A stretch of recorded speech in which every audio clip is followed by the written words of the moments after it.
Hello, everybody. Thank you so much for joining us for Pear Fair 2021. My name is Kayla Dornfeld, and I am so excited to share with you this session all about reimagining education, sort of taking what we are doing in education, looking at what's really working, looking at some small tweaks that we could make, and trying to just think outside the box. Before we get started, I want to share the bit.ly link that is on this screen. Has resources not only for just this session, but actually sessions on flexible seating, writing, reading, all sorts of things that I present on, and they are right there. So go ahead and dig into that bit.ly link today, bookmark it for later. It's constantly evolving and I'm constantly adding new things. I want to start today by sharing a story about my first year of teaching second grade in a brand new district in North Dakota, which is where I am from. I was teaching second grade, and as I was preparing for the first day of school, I was, looking at their ping pong pictures, practicing their names, of course, getting my classroom ready for the first day, setting up everything.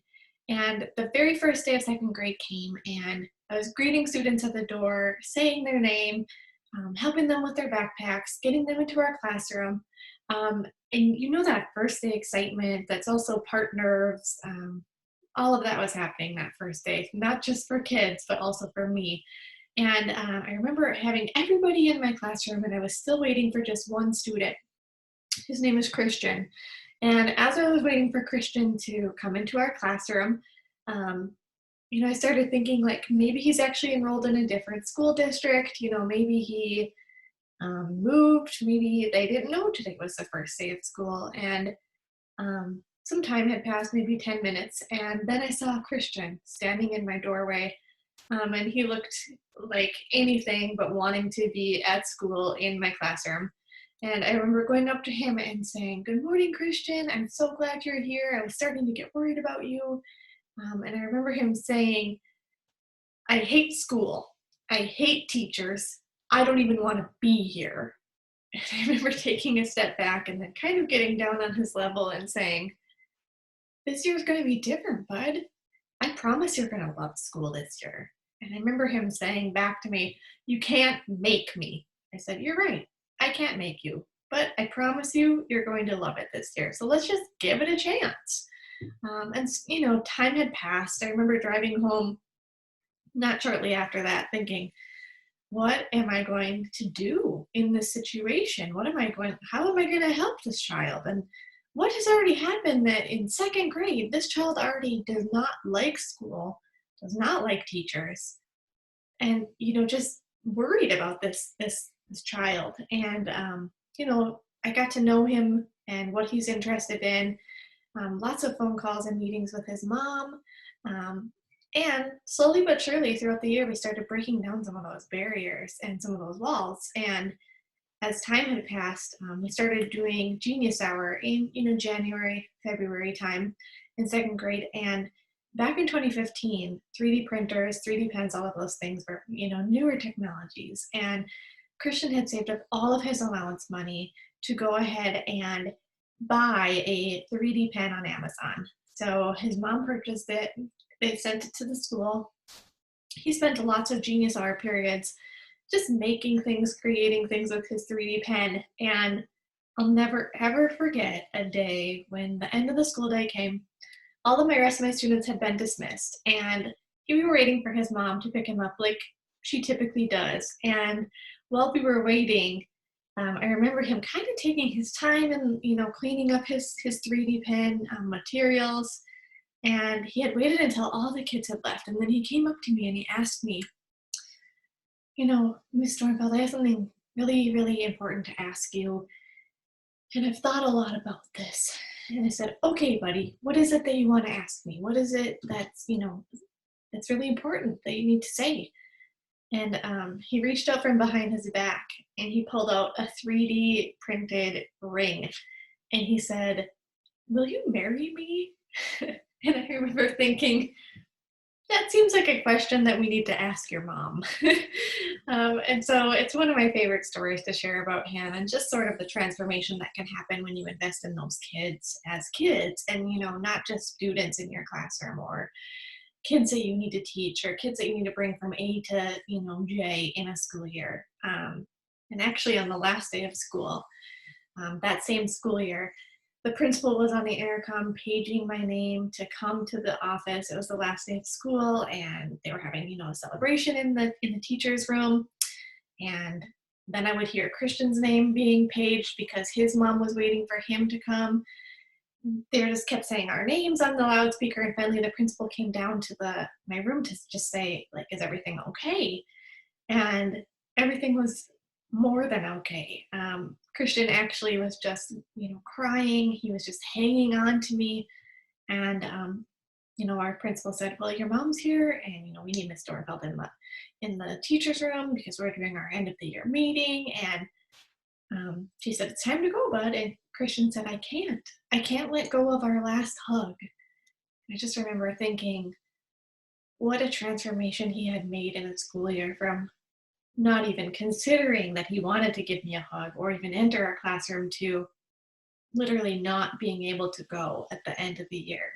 And so in 2015, I had the opportunity to give my very first TED Talk. And this quote that's on the screen right now is one of the most shared and most popular quotes from the entire TED Talk. And I really, really believe it to still be so true in 2020. In fact, I still believe it will be so true in 2021, obviously, all the way through 2060.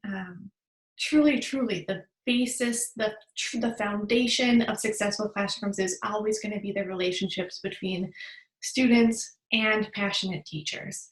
I will preach it as long as I am speaking. The relationship piece between teachers and kids is the most important. And I always said, if I ever started my own school, I would look for teachers who want to learn, who love kids fiercely. And, we can teach teachers how to teach any kind of curriculum. We can have all the best flexible seating or all the best technology, all the best programs in the whole world. But if you don't have the right people in your building, you're not going to make progress. You're not going to move where you need to move. So relationships are the foundation. And I want to talk a lot about relationships today because I really believe they are the key to success.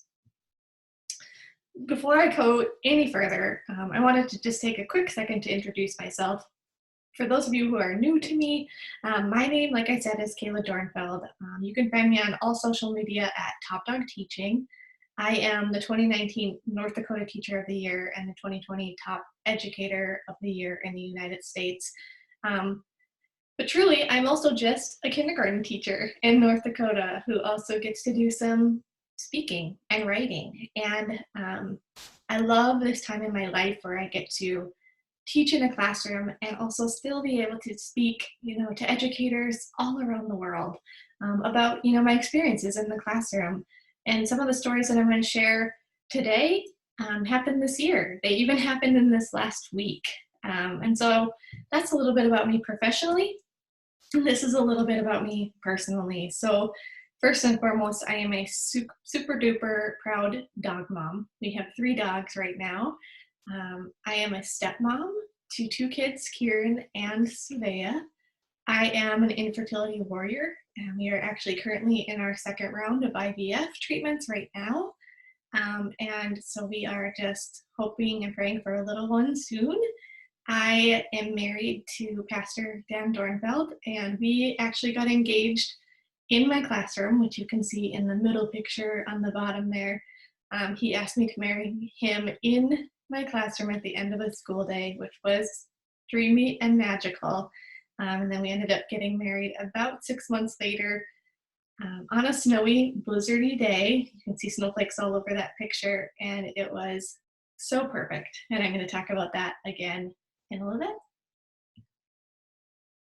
As I kind of kick this off, I want to talk about how we're all wired for connection. No matter your age, no matter your background, no matter where you live in the world, humans are universally connected in one way. You're all wired.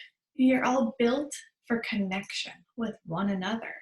And so whenever I am, questioning what's going on in my classroom or nervous about something that's happening in my classroom, I break it down to the very, very foundational base that every kid in here just wants to connect with me. Every kid just wants to connect with one another. And in our school building, the colleagues that I'm working with, they're also craving connection. How can I connect with them to just make our workplace even better? How can I connect with the families and make sure that they feel just so great when they're sending their child to my classroom to, they send their whole world into my classroom every day. They send their best part of themselves into my classroom. How can I connect with them? And how can I learn more about their child from them? So here's a few ideas. First of all, we all have seen this graphic or heard of this graphic at some point in our education training. This is Bloom's taxonomy, right? This is what we ultimately hope all students will be able to achieve throughout our school year. So at the very base, we're hoping that kids will just remember things that we are teaching. And then, it kind of notches up with each level. So remembering is just the first step, and then understanding it, being able to apply it, analyzing it, breaking it apart and really thinking critically about the different components, evaluating it, and then of course creating is the ultimate goal. And this is Maslow's hierarchy of needs. And so you can see it's a similar sort of triangle that has a base and it has a top. And in Maslow's hierarchy, in Maslow's world, physiological needs are the very base. So having air, having clean water, having food and a shelter, and getting enough sleep. Those are some of those physiological needs. And then we go up to safety needs, personal security, employment, resources, health, property. And so when I look at this, and I look at Maslow's, I think about living in a pandemic in the world right now, and thinking about, where does COVID fit in with this? And I think so much of it is based around our needs, that we need all of these needs. It fits into all of these. So of course it fits into clean air and, having that shelter and being able to feel like you're safe and secure, that personal security again. Employment is a big one for so many educators right now and families that we're facing. And then just that connection piece of love and belonging. And I don't know about you guys, but my sense of connection has felt pretty broken with a lot of things, a lot of people that I used to be able to just, spend time with, run over to their house, go out to dinner with my husband and feel safe, feel that sense of connection, in a face-to-face way without masks and without social distancing. So I share Bloom's and I share Maslow because it is impossible to get kids to achieve on Bloom's taxonomy if we're first not fulfilling all of their Maslow needs, if we're not first giving them that love, if we're not making sure they feel safe when they come into our classroom. We can't possibly expect them to be creating and analyzing things if they didn't get sleep that night, if they're hungry, especially in kindergarten. If they're tired or they're hungry, forget it. We are not doing that lesson that day, or that child is going to need something different that day, and that's okay. I think sometimes it's okay, to veer from your lesson plan to just make sure that these kids are, that feel valued, they feel loved, they feel worthy, they feel safe. That's my base. That is so important. So we can't expect kids to bloom if we don't first get them feeling secure and safe with Maslow. My friend Alison Suso gave a TED Talk in New York City in 2019, and he talked extensively about how it is so difficult to reach kids, to teach kids, if you don't know what kind of baggage they're bringing in. You don't know what's influencing them when they come into your classroom. He says it's difficult to influence a person if you don't know what influences them. And he specifically was talking about a student who came to school in the morning early for one of his classes because his dad actually had been taken into custody, taken into jail the night before. And it would have been really easy for Mr. Suso to just continue teaching his English lessons, but he saw that this child was struggling. He saw that this child needed more than an English lesson that day, that they needed a caring adult to not judge, to just sit and listen and comfort. And for so many kids, you at school are their comfort. You are their safe place. You may be the only person in their entire life that tells them you love them, you see them, you value them, you appreciate them. And so now, more than ever, in a global pandemic, it is just critical that we are really focusing on those Maslow needs in order to help kids be able to achieve in our classrooms, whether we're distance learning, remote learning, hybrid learning, in-person learning, whatever kind of learning you're doing, Maslow is essential. Relationships are essential. Small changes in adult behavior dramatically impact how much a child's going to be able to learn later on in your classroom. And so something that I'm super cognitive about, I think about this all of the time, is how different adults impact kids and their ability to learn in the classroom. And so it truly starts at home in the morning. It starts with how the morning routine goes, if they got enough sleep, if they got breakfast, if they remembered their backpack, if their folder is signed, if they have their clean masks, if they have their head to toe snow gear in North Dakota, the interactions that they had with their mom or their dad or their siblings at home impacts how much they learn in my classroom later that day. So let me just give you an example. Let's say we have a student who in the morning has a normal routine, has a great supportive relationship with his family, and his parents are patient and kind and caring and loving in the morning when it can feel like bananas. I get it. We have 2 kids that live with us part-time, and morning routines and on school days can be stressful for everybody. And then that child gets dropped off at school. And so I think about how important it is to have, a bus driver who welcomes those kids on the bus with a smile, says their name, says how excited they are to see that person, and not just tells them to get onto the back of the bus, right? Hurry up, we're late, get a seat, sit down, be quiet, right? What a difference that can make.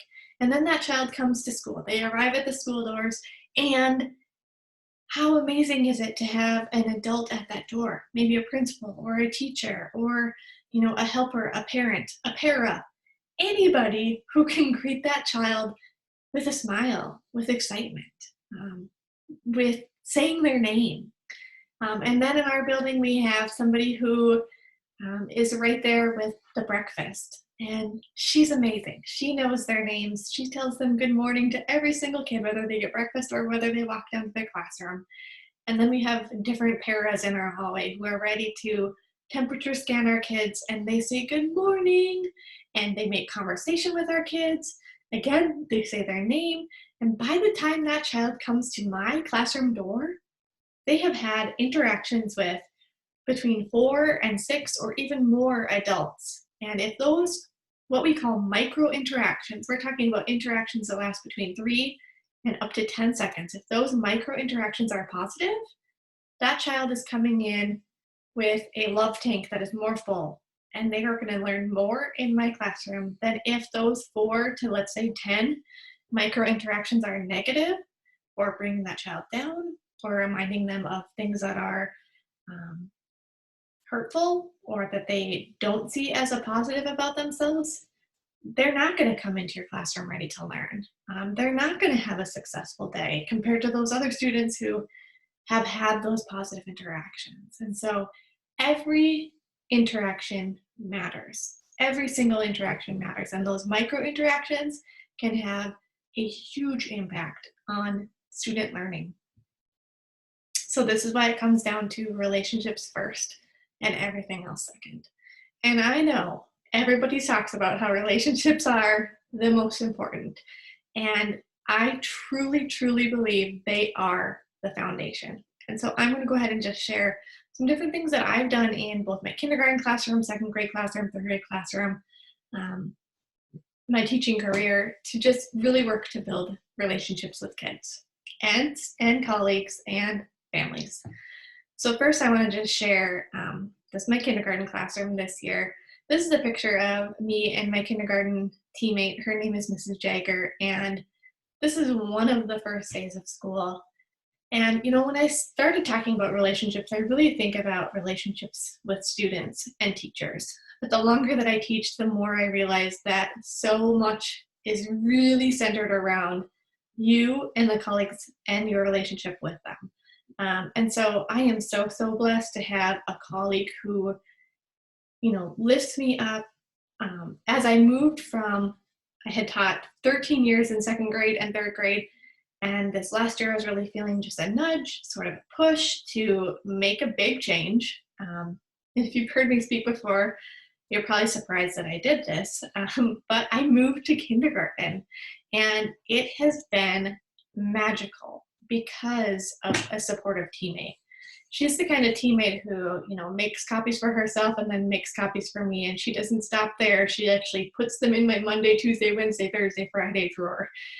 She's the kind of colleague who brings you coffee if she knows that you had a long night, right? She is the friend who checks on you to make sure that you are going to come to school safely because the roads might be icy. She's the kind of friend who I can ask any kind of question about kindergarten and know that it's not going to be met with criticism or judgment. Because when you switch to a grade level, especially going from third down to kindergarten, it's a lot of learning new things. And she has just been so gracious in leading me along the way. And so I truly believe, yes, relationships between teachers and students, foundational. I also believe relationships between colleagues and the culture of your staff really determines so much of, as a school, where you're going and what your kids are going to learn and what your mission is. And so if you are a teacher and you're looking to build relationships with other teachers, I think it just starts by greeting them, being the person to smile first, being the person to compliment. I always think you'll never regret, saying a compliment, but you might regret holding it in or not saying it later.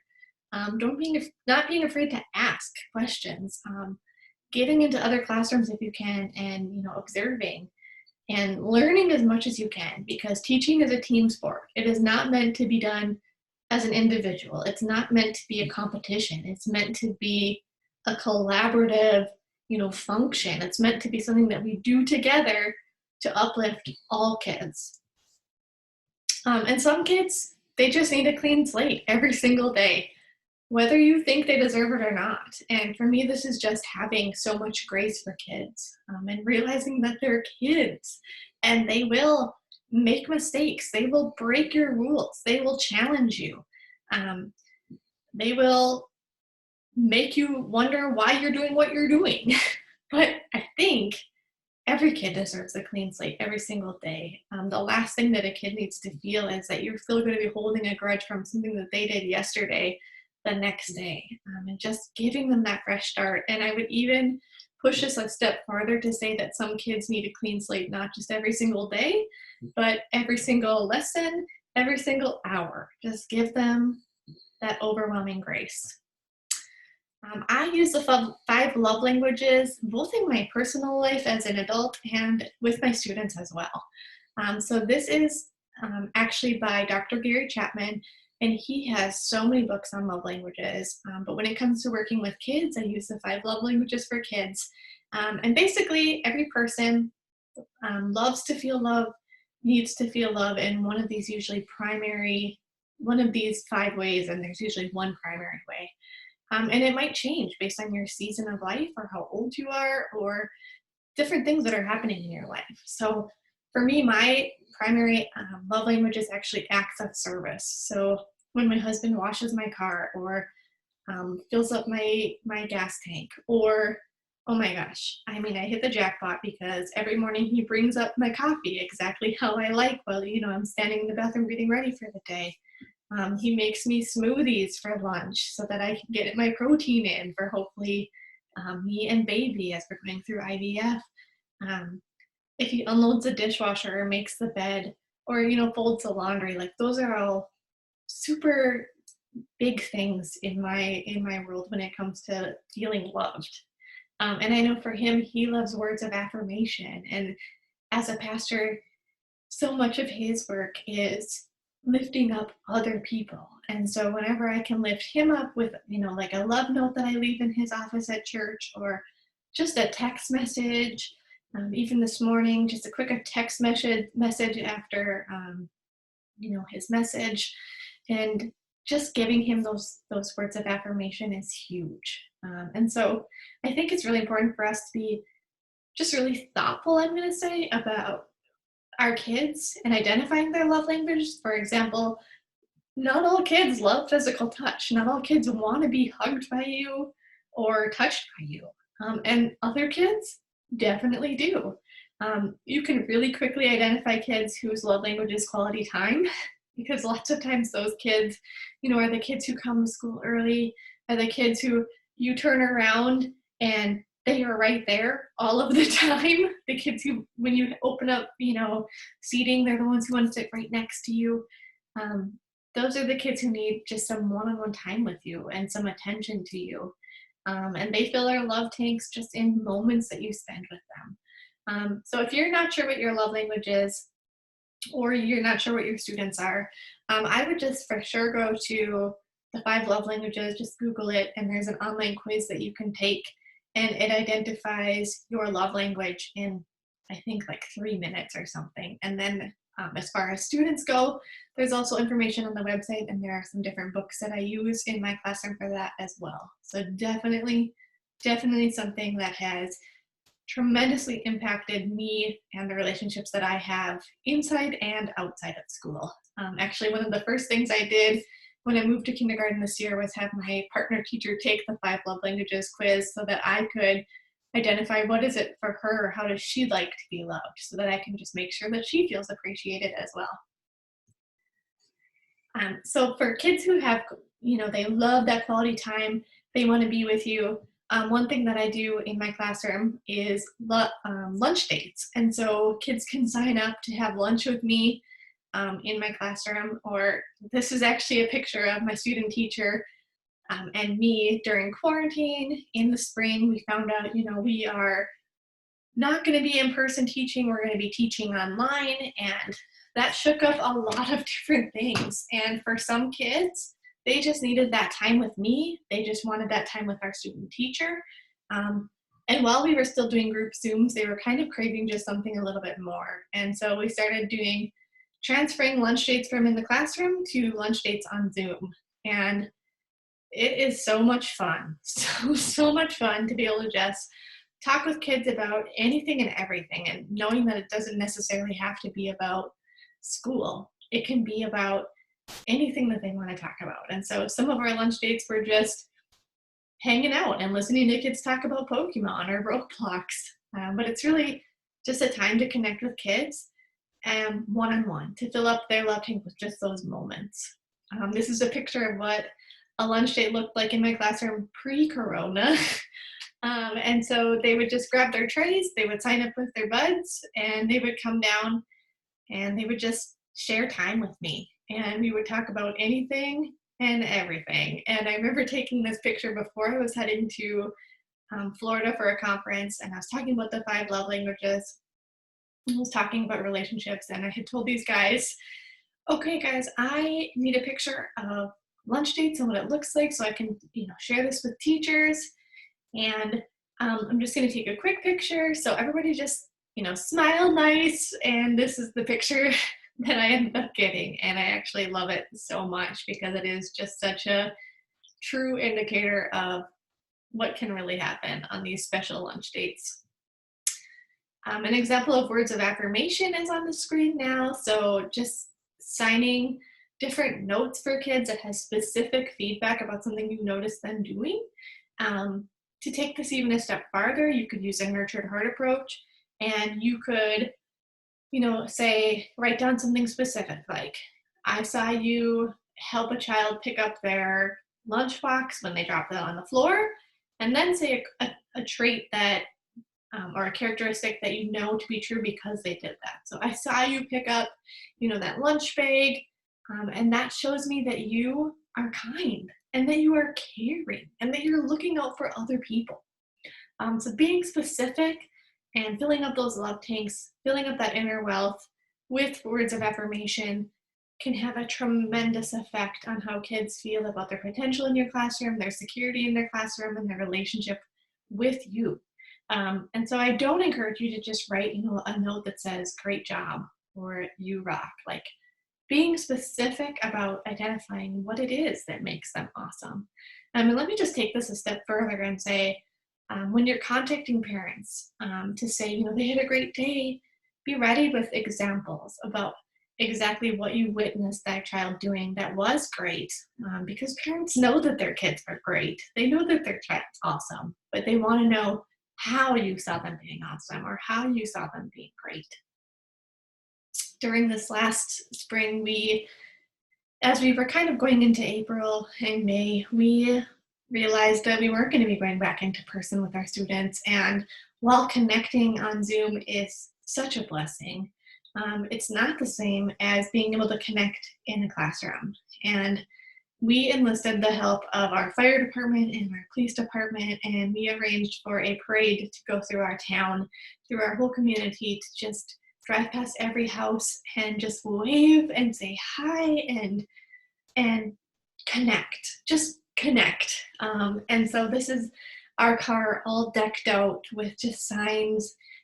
We just went through the town just honking our horn. I remember just crying and crying because I never ever could have imagined that I would just feel such connection for a family standing in the driveway waving at me as I did that day. And so just going that extra step, going to just meet them where they're at. My student teacher and I, along with my partner teacher in 3rd grade last year, created flat Bitmojis, which are similar to flat Stanley, and we would send them home, and we went on tons of different adventures. We went to get coffee. They took pictures of us with their puppies, and that was just a fun way to connect as well and have them feel like, okay, Mrs. Dornfeld is still with me. Mrs. Dornfeld's at my house, right? Or Mrs. Dornfeld cares about me.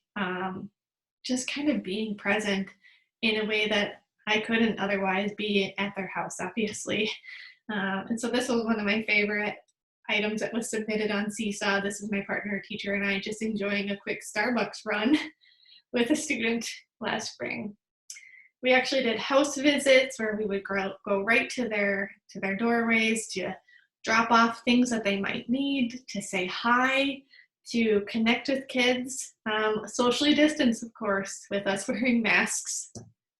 We had teddy bear picnics, just like we were going to have a teddy bear picnic for our birthday celebration in the spring in person. We actually took that to Zoom and we held up our teddies and we had our picnic food and we did it from our homes because that was the option that we had available to us. And you better believe I wasn't going to make my kids miss things that I had promised we were going to do in May when the entire world had turned upside down for these kids. And I really think we have seen such a resilience in kids. We have taken away their friends, their sports, their hobbies, their classrooms, and these kids have continued to show up. And right now in North Dakota, in August, we started with face-to-face instruction, and we had a spike in cases from October till really December. And we continued to teach face-to-face, but it was definitely not easy at points. We had kids who were quarantining as we were teaching online and teaching in our classroom. And I was just working double time trying to think about how I could make sure that these kids were feeling still connected even when they were at home.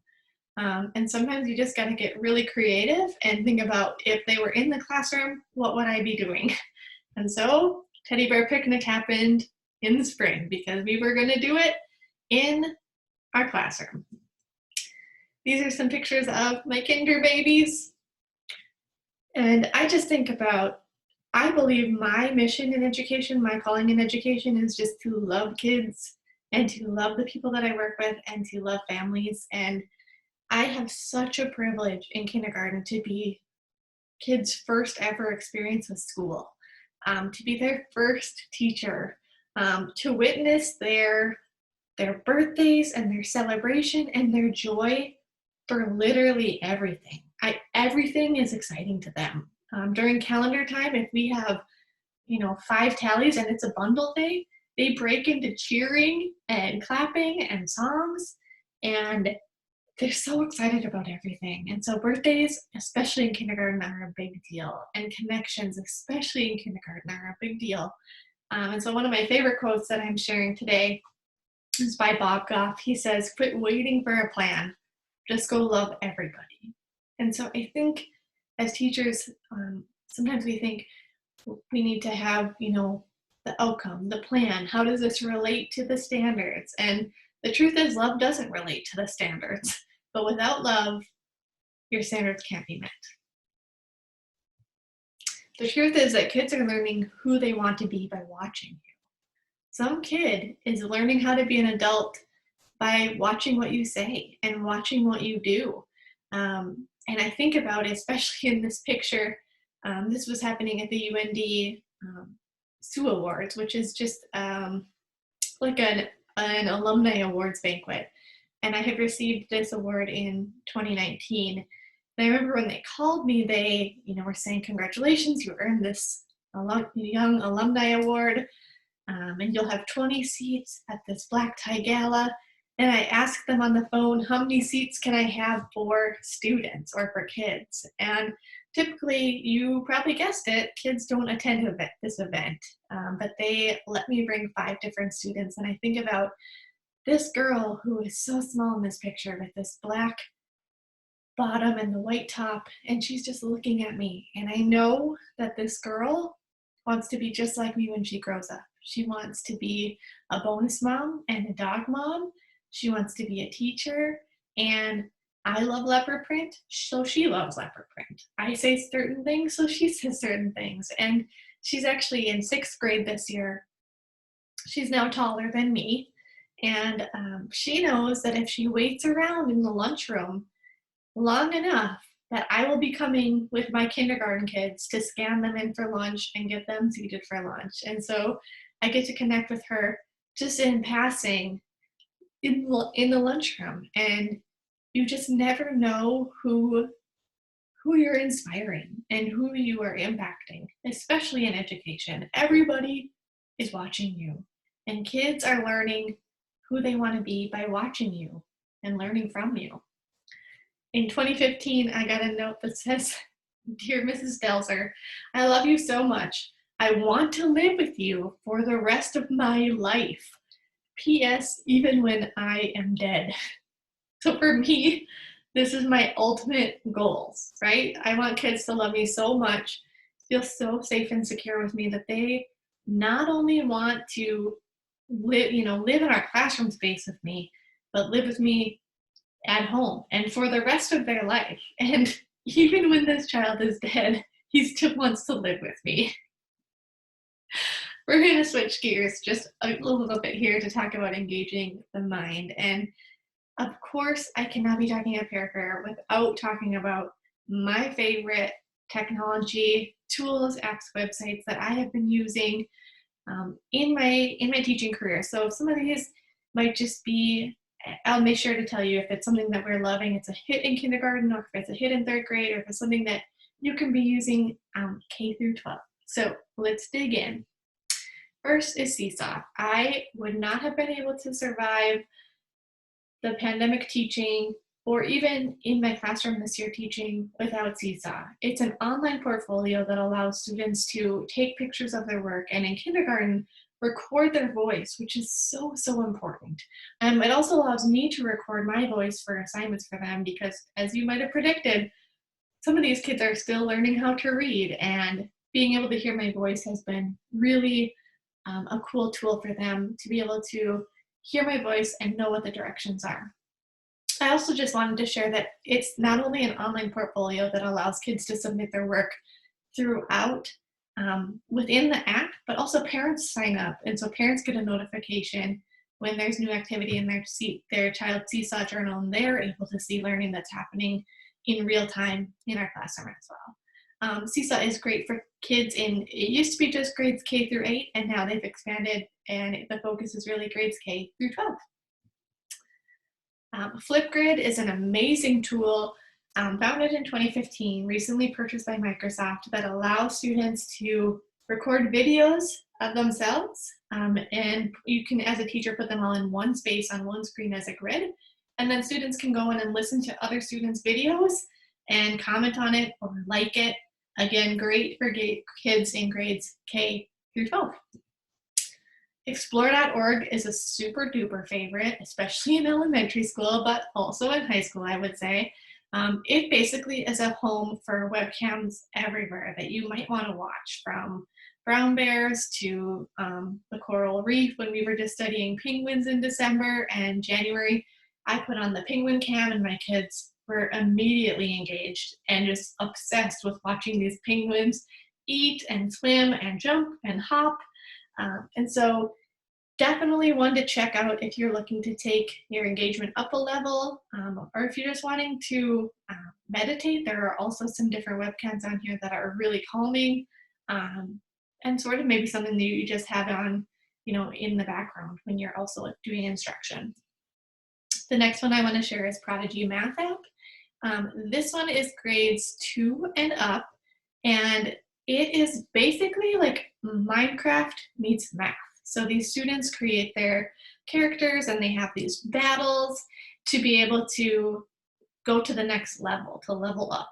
And then they get to collect coins to create their worlds and build things. And my students didn't even realize that they were doing learning, right? When I would say it's time for Prodigy during our math stations, I remember having kids ask me, how is this a math station?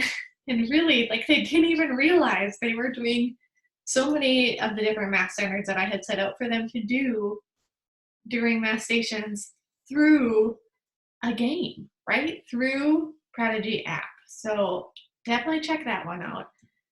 And Epic Books for Kids. This is great for kids in grades K through 8. It has options for kids to listen to reading. It has audiobooks, it has chapter books, it has picture books, and the books that are featured are not just books like The Cat Sat on the Mat. These are books like Scaredy Squirrel and books from National Geographic, videos that they can watch, and it's free for teachers. Let me say that again, free for teachers. So I don't know about you, but my classroom library does not have hundreds of thousands of books. But with Epic, I can dramatically increase the number of books my kids can read and the access that they have, both in our classroom and at home. Of course, I could not go on without sharing about, you guessed it, Pear Deck. Let's take just a couple of minutes to discover more about Pear Deck.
So if you are new to Pear Deck or new to Pear Fair, definitely take some time to look at Pear Deck. It can dramatically increase student engagement, whether you're using Google Slides, whether you're using Canvas, whatever it is that you might be using, check out Pear Deck. It is a one-stop shop for sure. We're going to switch gears again to now talk about reimagining our classroom design, our classroom space. So I started working with flexible seating years ago and thinking about how I could redesign my classroom to be more student-friendly and less teacher-centered. And my actual model came from really studying what Starbucks was actually doing. So as I was preparing to give my TED Talk, I would go to our local Starbucks shop and I would get my coffee and I would get set up on a comfy chair with the coffee table in front of me and set out all of my notes, my script, my images, my computer, everything that I needed, and I would just park there, for the day or for the afternoon until I had written a certain number of words in the script or I had practiced a certain number of times. And I started to notice that there are so many people who go to Starbucks to work, and it's because of the seating choices. It's obviously because of the coffee. It's because of the free Wi-Fi. That is really good Wi-Fi, no matter what Starbucks you're at. And it's the kind of seating that they have. It's the kind of music that they play. It's what they have on the walls. And I started thinking about how I could make that transfer over to my classroom. And I started thinking about how would I feel if I was a student in this classroom? Would I want to be a student in this classroom? Is this student friendly? Is this classroom designed for students, or is this classroom designed for me as the teacher? How can we coexist in sort of this ecosystem that is the classroom?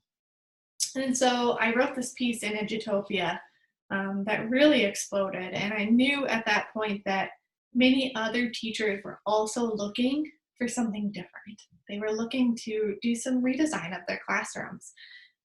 But before you jump into redesigning a classroom, before you begin, unassigned seating, before you bring in different types of seating that aren't desks, be prepared that it's not just swapping out furniture.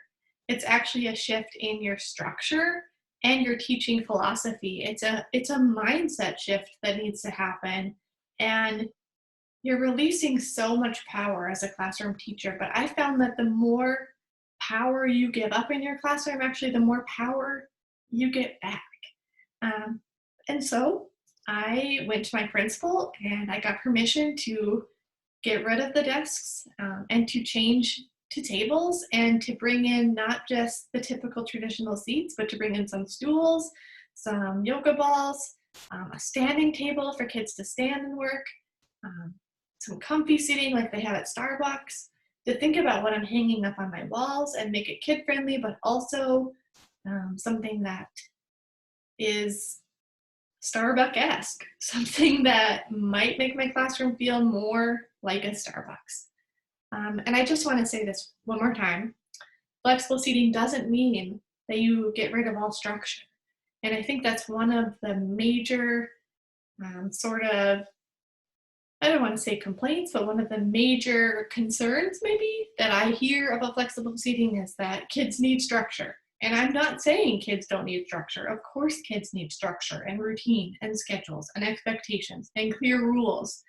But kids also deserve choices. And when I switched to flexible seating, that didn't mean that I got rid of all structure in my classroom. In fact, I would argue, and I do, that my classroom actually is more structured than it has ever been before. And the kids respond so well to having choices and to having a voice. So flexible seating doesn't mean you're getting rid of structure. It doesn't mean you're getting rid of classroom management. It doesn't mean that you're not in charge as a teacher anymore. Classroom design actually influences the level of interaction and engagement. And so a study actually in 2000 found that only 5% of information delivered just through lecture was retained. So I'm talking about instruction that just is a teacher lecturing in the front of a room with kids sitting and listening, right? This is compared to 50% for a discussion group, 70% for a practice with actual doing, so hands-on practice, and 80% when we let kids teach other kids. And so when you rearrange your classroom in a collaborative way, setting up such space that is just, setting it apart, there's a space for 2 kids to work, there's a space for 3 kids to work, creating a classroom with collaboration time in mind. Kids are going to retain up to 80% of information when you give them time to work together, collaborate, and teach one another. And so that's such a push for me with flexible seating, is knowing that kids are going to retain so much less when they're forced to sit in a desk, a certain distance apart looking forward, compared to a classroom that's meant to be fluid, that's meant to be full of change and choices and collaboration, right? I feel like in my classroom so often there's sort of like this buzzing hum of, collaboration, of working together. And a quiet classroom doesn't always mean that kids are learning, right? And so when my principal comes by for observations, he knows to expect that there's going to be kids working together and there's kids going to be talking, and my classroom is rarely silent, very rarely. This is actually what my classroom looked like when I did my first redesign back in 2014, 2015, and you can just kind of see I brought in all sorts of different seating for those kids to enjoy, and this was sort of my pilot year with flexible seating, and I could not go back to how I used to teach and how I used to design my classroom. And now in the school year 2020, 2021, I've designed so many classrooms, not just classrooms that I've taught in, but teachers in my building will ask if I can come to work in their classroom. Teachers from around the world will send pictures of their classrooms. I've actually gone into different schools and helped them redesign their whole school, which is super fun actually, and not something that I would have predicted that I would be doing, but it has definitely become a passion project of mine. There are so many immediate benefits and long-term benefits to switching to flexible seating. So many are tied to health, and the American Heart Association will just back that up. But there's also increased motivation, increased engagement, decreased distracting behaviors. Of course, when you have a child who needs to move while they learn, a standing option might be better for them than sitting in a desk all day. So of course you're going to see decreased distracting behaviors. There are so many physical activity links to higher academic performance. And I am not here to say that your test scores determine if you are a good teacher or not, or that your test scores somehow are linked to your success as a teacher. But I do know what we measure matters. And so until we stop saying that state testing or testing is the most important indicator of our success, we have to continue doing it, and we have to continue showing up. And so my classroom typically has seen 96 SGP on the STAR test, where we typically hope for about 33%. Most kids grow more than 1 grade level. They're growing 2.7 grade levels. They have better health and such improved behavior. My principal doesn't have to spend his time working with kids to go to the principal's office, because we solve our problems in our classroom and we see such a decrease in distracting behaviors. And so for all of these reasons and so much more, I would encourage you to think about flexible seating for this rest of the school year, or over the summer for next school year. And on those days when you're thinking, this is so hard, this is impossible, I failed as a teacher today, on those days when you might be crying in your classroom on the classroom rug, eating candy from your desk drawer that was from Halloween, 6 months ago, just saying, having lived this from experience, it's so important to remember your why, to go back to why you even got started with teaching, to go back to why you continue to teach. And remember, for me, it's my why, my mission is to love kids and to love the people that I work with and to love the families that I serve. I took this video actually in kindergarten with a student this year, and I have to share it with you because I just believe it speaks volumes about how important relationships are not only in kindergarten, but all the way through. And this is a huge part of my why.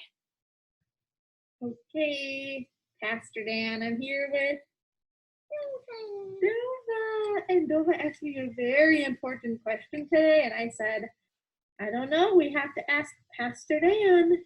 What did you ask me today? Can I marry Mrs. Dornfeld? Can he marry me? What do you think, Pastor Dan? Pastor Dan's still thinking on that one, for the record. But this is the kind of love that I feel we're called to have with our kids. Just this safe, secure, place for kids where they can fail, where they can try new things, and they know no matter what, they're going to be met with love from their teacher. This is what it's about for me. This is a picture of our wedding day. Like I mentioned earlier, it was a cold day, April 12th. It was a blizzard day. The highways had shut down. And when Pastor Dan asked me to marry him in October, we were starting to plan our wedding, and we both decided we want a small wedding. We did not want to have a big wedding. And as we started making the list for people to come for, our invitations for our wedding to come, I remember telling him, well, I really need to invite my classroom this year, and I need to invite, the class that I had last year, and I'm the Lego League coach for 5th and 6th grade, so we need to invite them. And I should invite 2nd grade because those are kids that I'm teaching this next year. And he said, so you just don't want to invite 1st grade and kindergarten, but we want to invite the rest of the school and all their families? I said, we can't not invite kindergarten and 1st grade and invite the whole rest of the school. So we just invited everybody. Remember what Bobby Goff says is that love doesn't need a plan, love just does it. And we had the most memorable wedding that I could have ever imagined, the most perfect day, even with the blizzard. We had all of the people that mattered most to us, including my classroom family and my school family, all there. And I would not have traded it for anything. I was having a lunch date with Gracie when she was in 3rd grade. Now she, I think, is in 8th grade. And she is just one of those kids who, was 9 years old going on 35 years old, right? Just a mini me through and through. And she was starting to talk about a student in my classroom who had typically spent time, in the principal's office or in trouble. He was the kind of kid who would start fights on the playground so that he could go home for the day or pretend to be sick. And she had said, he's different this year. And as she was telling me things about his past, I was questioning, are we talking about the same child? And I think, for me, it comes down to when you get a new classroom in the fall, you get a whole new group of students, just assuming that all kids are good kids, just assuming that everybody's doing the best that they can, and just assuming the best in all kids can really set you up for success. And so I hadn't heard any kind of history about this child, about their past. And I had just assumed that he was coming to school and he was going to be doing the best that he could every day, and I was just going to love him. And so Gracie was talking about, sort of his past and how different it is this year. And I asked Gracie, I said, well, why do you think it's so different for him this year? Because, he's not in fights on the playground and he's coming every day and he's learning so much and he's kind and he's respectful and he's responsible. He's turning in his work, and what's different? And, she thought about it for a little bit. She said, sometimes kids just need a teacher who believes in them a little more. And I remember thinking how profound this was. And I got my camera and I said, can I take a picture of you really quick? And of course she poses right away.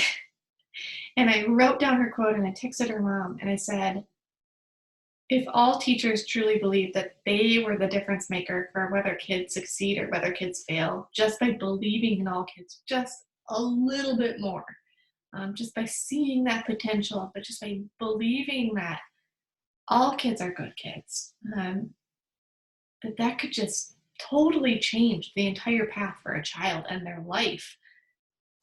I feel like our education system and our world would be so different. And so I asked her mom if I could share this message, and I continue to do so, of course, with her permission. Be that teacher who just believes in your kids a little bit more. And I always close by saying, if I ever get some kind of leadership position in my state, like a superintendent of education, or get to work with our state Department of Education, I will have this in my office.